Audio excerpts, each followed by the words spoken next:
Pembahasan yang kedua tentang hidrokarbon adalah pengelompokan hidrokarbon. Kenapa harus dikelompokkan? Karena jumlahnya sangat banyak dan jenisnya juga sangat banyak. Ada 3 jenis pengelompokan untuk hidrokarbon. Yang pertama, berdasarkan rantai.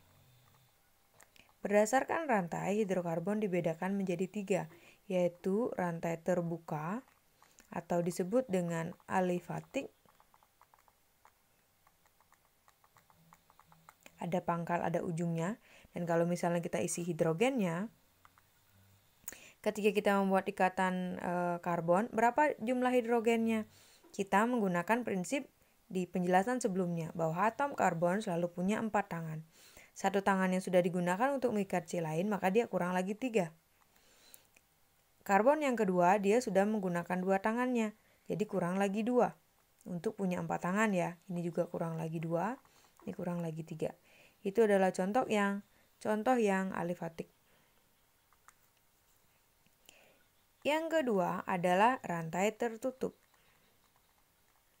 Rantai tertutup disebut dengan alisiklik karena bentuknya siklik atau tidak terputus. Contoh yang paling sederhana adalah siklopropana. Kalau kita isi hidrogennya, karbon ini sudah mengikat 2 karbon lain. Jadi tangannya sudah pakai 2 ya. Jadi dia kurang lagi 2. Ini kurang lagi 2, ini juga kurang lagi 2. Jenis yang ketiga adalah aromatik. Di mana aromatik itu adalah rantai siklik dengan rangkap selang-seling.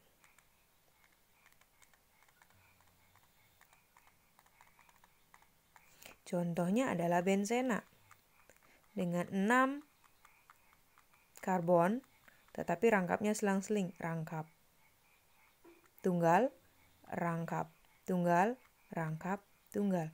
Nah, untuk pembahasan ini khusus akan kita bahas di kelas 3. Berapa hidrogen yang diperlukan? Dia sudah pakai 3 tangannya, jadi kurang 1. Ini kurang 1, ini kurang 1, ini kurang 1. Itu pengelompokan berdasarkan rantainya. Kemudian pengelompokan yang kedua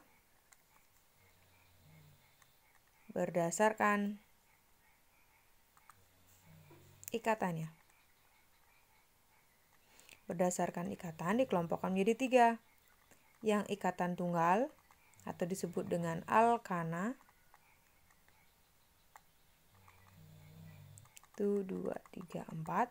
Kalau kita isi hidrogennya CH3, CH2, CH2, CH3. Rumus kimianya C4H 1, 2, 3, 4, 10. B. Yang ikatan rangkap 2. Yang disebut dengan alkena. 1, 2, 3, 4. Salah satu ikatannya ada ikatan rangkap. Dah alkena dah dia. Kalau kita isi hidrogennya, karbon yang ini dia sudah punya pakai 2 tangan. 1, 2. Berarti kita kurang lagi 2 hidrogen. Yang ini sudah pakai 3. 1, 2, 3. Kurang lagi 1. Ini kurang lagi 2. Ini kurang lagi 3. Kalau kita lihat rumus kimianya C4H 3, 8. C3H, C4H8. Kemudian yang ketiga adalah yang rangkap 3. Yang rangkap 3 disebut dengan alkuna. 1, 2, 3, 4. Kita pakai contoh yang sama, C-nya ada 4. Salah satunya ada ikatan rangkap 3. Terus kalau kita isi hidrogennya, ini kurang lagi 1. Ini sudah pas ya, 1, 2, 3, 4. 4 tangan, yang ini kurang lagi 2. Ini kurang lagi 3. C4H. C4H berapa itu? 6. Nah, C4H10, C3, C4H8, C4H6 itu merupakan rumus kimia salah satu. Tapi kita bisa cari rumus umumnya. Untuk alkana CnH2n plus 2. Kenapa begitu? Karena 10 itu adalah 4 yang dikali 2 dan ditambah 2. Kalau ikatan rangkap 2 adalah CnH2n. Jumlah hidrogennya itu sama dengan jumlah karbon yang dikali 2. 8 itu sama dengan C. jumlah C yaitu 4 dikali 2. Untuk rangkap 3, CnH2n-2. Kenapa? Karena 6 itu adalah 4 yang dikali 2, tapi dikurang 2. Ini adalah rumus umum yang bisa kita gunakan untuk menentukan apakah dia alkana, alkena, alkuna, apabila hanya rumus kimianya yang diketahui. Contoh,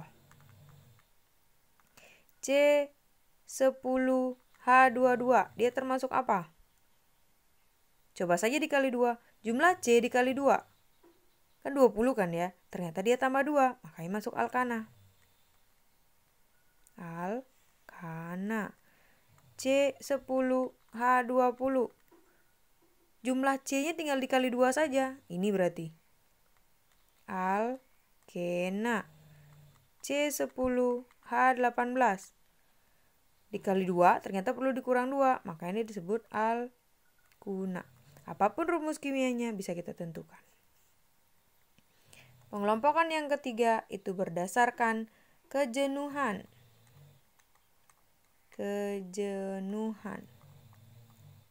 Ada yang jenuh, yang termasuk hidrokarbon jenuh adalah alkana. B, yang tak jenuh itu ada 2, alkena dan alkuna. Itu adalah yang jenuh.